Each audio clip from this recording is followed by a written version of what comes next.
and I'm the group reporter for Group 1.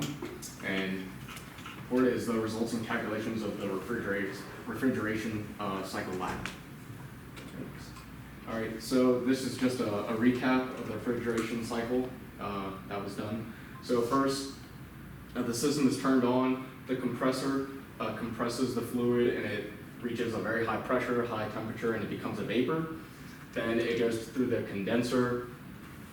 This condenser cools the vapor. It then goes all the way to an expansion valve, it goes to an expansion valve, and the pressure rises still, and the temperature of the liquid rises.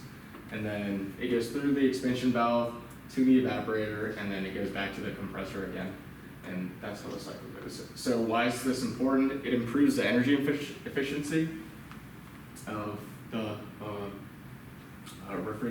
refrigerator. It reduces operating costs, and it mitigates environmental impacts, and that's due to the refrigerant being used in the system.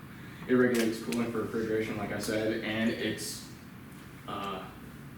also helps with sustainability and regulatory requirements for these cooling systems, because you don't want houses to be, exploding due to just refrigerators.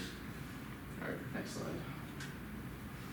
All right, so there's 2 exercises in this lab. The first exercise, there's 3 steps in the overview. It's analysis, evaluation, and operation.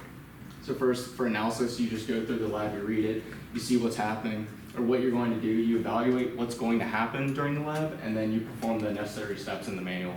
So the system components are given in the lab manual. As in the last presentation, I talked about a lot of the components. There's, I think, 22, or roughly about that many, and most of them are just sensors. And so for the process, first you start up the lab software on the computer, and you start up the refrigeration system. And the pumps are activated with water flow control on the LabVIEW system, and you only set the compressor startup at 40% capacity. Then for this first exercise, the condenser and evaporator are set at the same fluid flow rate at 5 liters per minute. And then you let the system stabilize after like a minute or so, and you don't see any values, change for the temperatures at the outlets and inlets. And yeah, that's basically it. So next slide. All right, so this is what is going to happen to the monitor. What's it going to show you? So these are all the different types of sensors, the inlets and outlets of the condensers, expansion valves, compressors, and evaporator. Well, so the power, what you can read from this table is the power consumed by the compressor is roughly 414 watts. Converted into kilowatts, I forgot to change that number. That number's wrong, it should be that. But yeah. So the temperature at the water inlet of the condenser is 9.2 degrees Celsius. Okay. Yeah, no, this table's wrong again, but it's a different picture. Okay, so the temperature at the inlet is 9.2 degrees Celsius. The temperature at the water outlet is 35.2 degrees Celsius. And the water inlet flow is the same for the compressor and the condenser and evaporator at 5 liters per minute. Next slide. All right, so these are some of the sample calcs that I did. So first it gives you the amount of power, and then you have to calculate the produced heat in order to get the coefficient of performance. So first you need the mass flow rate of the fluid that you're working with, so it's water. So you take the stat from the table from before, it's SC1, that's the thermal sensor. And then use the specific heat of water, which is CP. And then you also use the 2 temperatures given from the table for the inlet and outlet of the evaporator. Once you do that, you calculate the produced heat, and then you divide it by the power consumed, which was given. And that's how you calculate the coefficient of performance.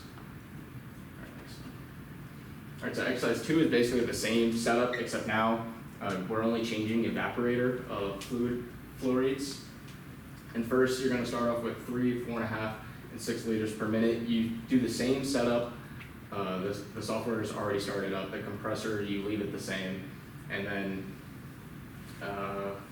yeah, and then same thing for each step. You let the system become stable, and then you record each data. Okay, next slide. All right, so this is part one. This is for 3 liters per minute, and you need to record 6 different stats. The cooling pressure at the inlet of the compressor is 2.8 bar. Cooling pressure at outlet of the condenser, 9.2 bar. Cooling temperature at inlet of the compressor. Cooling temperature at outlet of the condenser. Cooling temperature at outlet of the that's supposed to be inlet. It's supposed to be inlet for the first condenser, and then cooling temperature at outlet of the expansion valve, which is like the top right valve of the refrigeration system. Okay. Same thing for this exercise. Power consumed, produce heat, and then coefficient of performance. Same thing once again. It's a very repetitive lab. All right, yep. Same calculations. All right, next one. And yeah. Yep. All right, so from these exercises, the stats that you just record are the coefficient of performance, which is 1.059 for the first exercise, and the second exercise, 1.081, 1.015, and 0.9947. Not really sure what happened, but as the fluid flow rate of the evaporator increased, the efficiency went down, and that was different from the first exercise because if the fluid flow rate was 5 and it was about the same, it was higher than it was for 4.5, or it was if the fluid flow rate was the same, it's lower than the evaporator fluid flow rate. I'm not really sure why, but okay. No, back. Yeah, so the expansion valve, there's 3 parts to it. There's a sensing bulb, adjustable superheat setting, and simply the valve body, the structure. So for this expansion valve, the sensing bulb, it only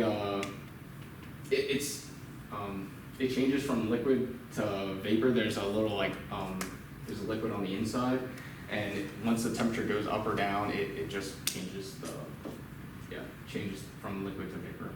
All right, so then the adjustable superheat setting is just a system setting that is given to the system based on the manufacturer. And then the valve body is just a valve. All right, so here's experiment versus theoretical graph. So this is what the graph is supposed to look like.